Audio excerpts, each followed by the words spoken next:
Friends, रबावे के आने वाले एपिसोड की अपडेट आपके लिए लाई हूं, जिसकी शुरुआत खुशी की कार की और टकटकी लगाकर चलने से होती है। वह अंदर बैठ जाती है और कुछ दर्जी की दुकान के बच्चे एएसआर को याद करती है। अर्णव उससे पूछता है कि इसमें क्या गलत है, जिसमें वो कहती है कि वह उसके छोटे संस्करण से मिली जो बिल्कुल उसकी तरह बोलता था और उसका नाम भी वही है, लेकिन आकार में छोटा है। अर्णव समझ नहीं पाता कि वह क्या कह रही है। खुशी तब कहती है कि वह इस छोटे से बच्चे से मिली जो बहुत मतलबी था और यहाँ तक कि उसे बताया कि यह सूट बहुत पुराने ज़माने का है। अर्णव अपनी ही दुनिया में सूट को देखकर कहता है कि यह पुराने ज़माने का है और फिर खुद को सुधारता है और कहता है कि उसे यह बहुत पसंद है। हर कोई टीवी देख रहा होता है जब अर्णव खुशी के लिए नया सूट पहनकर सीढ़ियों से नीचे उतरता है। एनके उससे पूछते हैं कि उसने सब्जी की खरीदारी के लिए इतना महंगा सूट क्यों पहना है।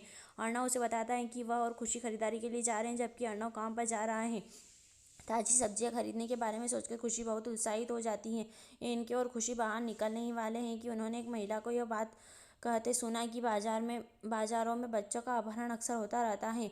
फिर नानी कहने लगती हैं कि भारत में पहले से ही ज़्यादा अपराध की दर रही है।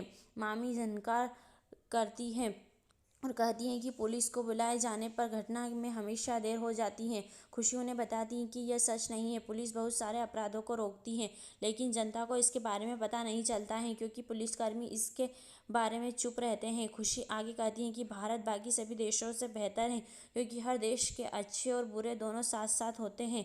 फिर वह भारत के सभी नायकों का नाम लेना शुरू कर देती हैं और अपना काम बताती हैं।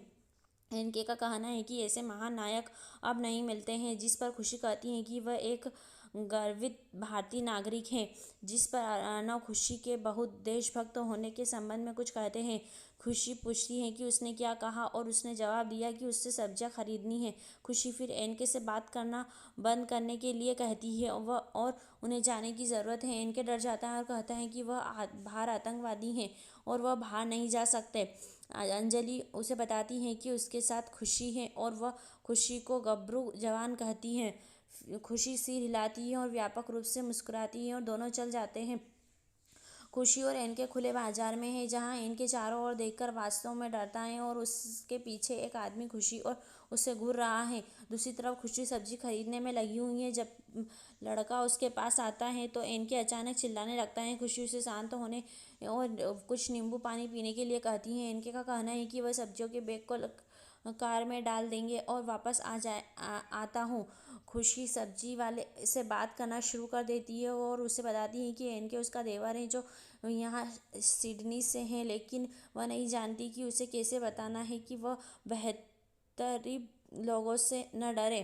खुशी सब्जी वाले को बता रही है कि कैसे हाल ही में अपहरण हो रहा है और वह एक बच्चे का अपहरण होते देखती है। वह अपहरण के बारे में चिल्लाना शुरू कर देती है, लेकिन कोई आगे नहीं बढ़ता। वह दो गुंडों की ओर दौड़ती है और उनसे कहती है कि बच्चे को बाहर जाने दो।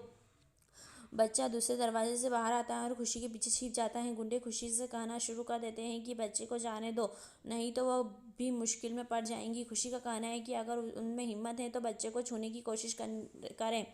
खुशी पीछे की ओर बढ़ने लगती है और गुंडे उसकी ओर बढ़ने लगते हैं। वह एक सब्जी उठाती है और गुंडे को मारने लगती है। तभी वह देखती है कि बच्चा कोई और नहीं बल्कि दर्जी का एएसआर है। वह उसे भागने के लिए चिल्लाता है। दोनों दौड़कर कार में बैठ गए। खुशी कार चलाना शुरू करती है और इनके के साथ मुख्य सड़क पर ले जाती है और सोचती है कि खुशी क्या कर रही है। वह खुशी को फ़ोन करता है और वह फ़ोन उठाने वाले होती है, लेकिन एएसआर उसे रोकता है और वह उसे फ़ोन देती है और वह कार घुमाती है और एएसआर गलती से फ़ोन बाहर फेंक देता है। वहीं एनके अर्णव को फ़ोन करता है कि खुशी किसी और की कार में बैठकर ले गई है।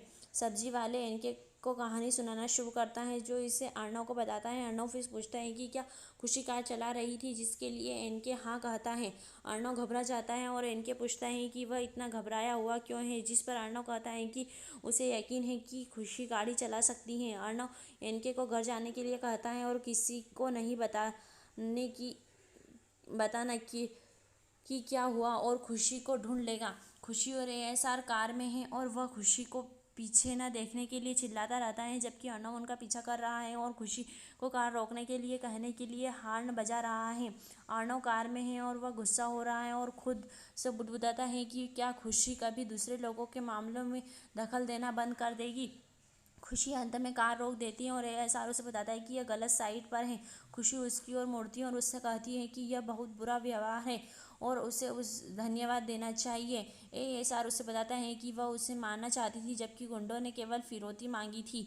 खुशी फिर पीछे मुड़कर देखती है और देखती है कि यह अर्नव है। वह कार से उतरती है और उसकी तरफ जाती है जबकि एएसआर की माँ भी उसकी तरफ आती है। बच्चे का नाम आरव है। दूसरी ओर अर्नव खुशी के दगल होने की लिए काफ़ी पागल है। एएसआर की माँ खुशी के पास आती है और उस पर उसके बच्चे के अपहरण का आरोप लगाती है। तभी अर्नव पीछे से आता है और कहता है कि वह तो सिर्फ अपने बच्चे की जान बचाने की कोशिश कर रही थी। वह कम से कम खुशी पर आरोप लगाने से पहले उसे एक बार तो सुन लेना चाहिए। माँ मुड़ती हैं और बम दोनों एक दूसरे को जानते हैं। संगीत बजाया जाता है और एपिसोड का अंत अर्नव के हैरान चेहरे पर होता है।